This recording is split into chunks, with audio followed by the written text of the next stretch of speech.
Hello అండి, welcome back to Sreelu's world. నేను మీ శైలజ. ఈరోజు ఈ వీడియోలో మన రెసిపీ వచ్చేసి కూల్గా వెనీలా ఫ్లేవర్తో ఐస్ క్రీమ్ ఎలా తయారు చేసుకోవాలో నేను మీకు చూపించబోతున్నాను. సమ్మర్ సీజన్ వచ్చేసిందండి. బయట చాలా హాట్గా ఉంది. పిల్లలు కూడా స్కూల్స్ నుంచి హాఫ్ డేస్ ఎగ్జామ్స్ కంప్లీట్ అయ్యి ఇంటికి వస్తారు.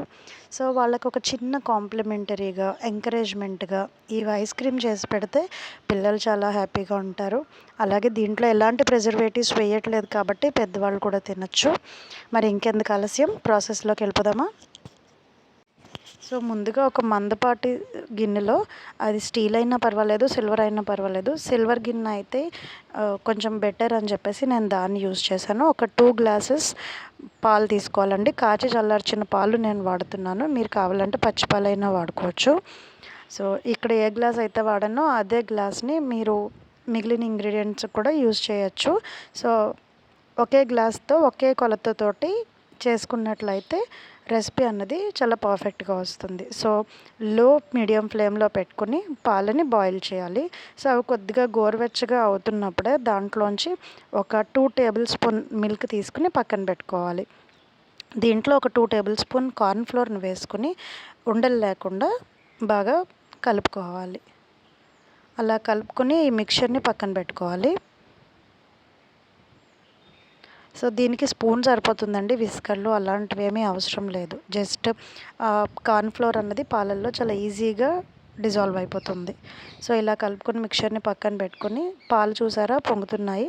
సో ఇలా పొంగుతున్నప్పుడు త్వరగా కడితే కనుక త్వరగా పక్కన పెట్టుకోండి. అది కూడా మనకి ఈ ఐస్ క్రీమ్ ప్రాసెస్లో యూజ్ అవుతుంది. జస్ట్ ఏవైనా అడుగంటకుండా మాత్రం తిప్పుకుంటూ ఉండండి. సో ఇలా బాగా కలుపుకుంటూ ఒక 1/4 పోర్షన్ బాయిల్ అయ్యేంత వరకు కూడా ఈ పాలని బాయిల్ చేసుకోవాలి. సో ఇలా బాయిల్ అయిన తర్వాత దీంట్లోకి ఆల్రెడీ మనం ఏదైతే కలిపి పెట్టుకుని ఉంచుకున్నామో ఆ కార్న్ఫ్లోర్ మిక్చర్ని దీంట్లో వేసుకోవాలి. అండ్ గుర్తుపెట్టుకోండి, ఒకేసారి కాకుండా జాగ్రత్తగా నెమ్మదిగా పోసుకుంటూ ఈ పాలను కలుపుకుంటూ పోసుకోవాలి. అలాగే కంటిన్యూస్గా కలుపుకుంటూ ఉండాలి, లేదంటే కనుక పాలు ఉండలు కట్టేస్తాయి. సో చూసారు కదా, దాన్ని జాగ్రత్తగా గ్రాడ్యువల్గా లో ఫ్లేమ్లోనే ఉంచుకుని కంటిన్యూస్గా కలుపుకుంటూ ఉండాలి, అదంతా క్రీమీగా అయ్యేదాకా. ఒకవేళ మీకు ఉండలుగా ఉంది అన్నా కూడా మీరేం వర్రీ అవ్వక్కర్లేదండి. దాన్ని మళ్ళీ మనం మిక్సీ పట్టుకుంటాము. సో కాబట్టి కేర్ఫుల్గా కలపడం మాత్రం ఆపేయకండి, ఎందుకంటే అడుగంటిందంట ఐస్ క్రీమ్ ఫ్లేవర్ మొత్తం పోతుంది.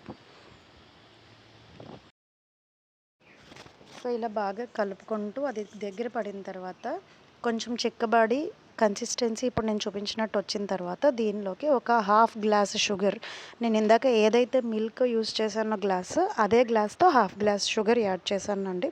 స్వీట్ ఎక్కువ తినాలనుకునే వాళ్ళు ఇంకొక 1/2 గ్లాస్ షుగర్ యాడ్ చేసుకోవచ్చు. బట్ సమానంగా వాడుకున్న వాళ్ళు మాత్రం 1/2 గ్లాస్ షుగర్ సరిపోతుంది.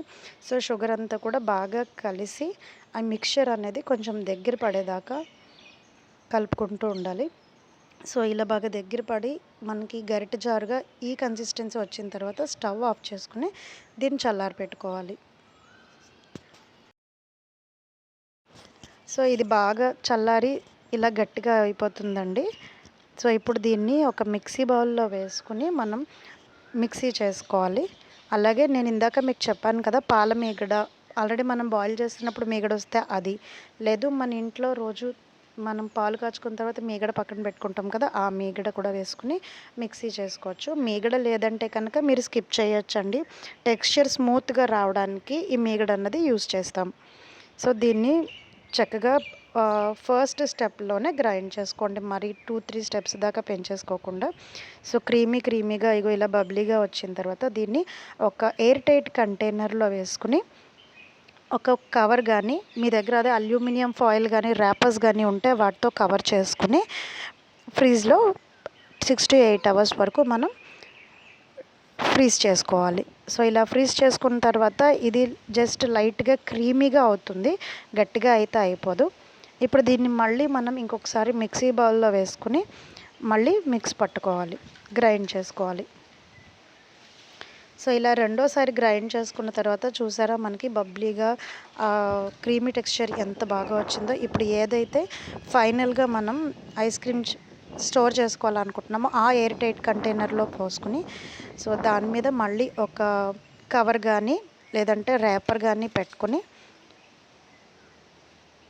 ఎయిర్ టైట్ కంటైనర్ తీసుకోండి. అప్పుడే కనుక రిజల్ట్ చాలా బాగా వస్తుంది. దీన్ని మళ్ళీ డీప్ ఫ్రీజ్లో 8 to 10 అవర్స్ లేదా ఒక నైట్ అంతా కూడా ఫ్రిడ్జ్లో పెట్టేసుకుని మర్నాడు కనుక మీరు దీన్ని తీసుకుంటే, సో చూసారా ఎంత గట్టిగా ఉందో. నా దగ్గర అయితే కనుక ఏ ఐస్ క్రీమ్ మౌల్డ్ లేదండి. సో నేను గుంట గరిటెలు యూజ్ చేస్తాం కదా, ఆ గుంట గరిటెతో తీస్తున్నాను. సో జాగ్రత్తగా దాన్ని మనం ఇలా కనుక స్కూప్ చేసుకుని ప్లేట్లోకి పెట్టి సర్వ్ చేసుకోవచ్చు. ఇది ఇంగ్రీడియంట్స్ అన్నీ ఇంట్లో దొరికేవేనండి. అలాగే నేను ఎటువంటి బయట పరికరాలు యూజ్ చేయట్లేదు. మన ఇంట్లో ఉన్న వస్తువులతోటి ఈజీగా సింపుల్గా తయారు చేసుకునేలా ఈ ఐస్ క్రీమ్ రెసిపీని నేను తయారు చేశాను.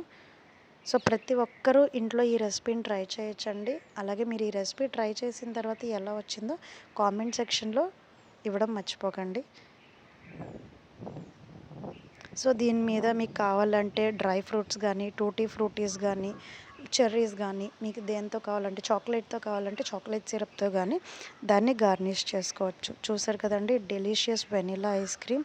మీకు కనుక ఈ వీడియో నచ్చినట్లయితే తప్పకుండా సబ్స్క్రైబ్ చేసి, షేర్ చేసి, కామెంట్ చేయండి. Thank you.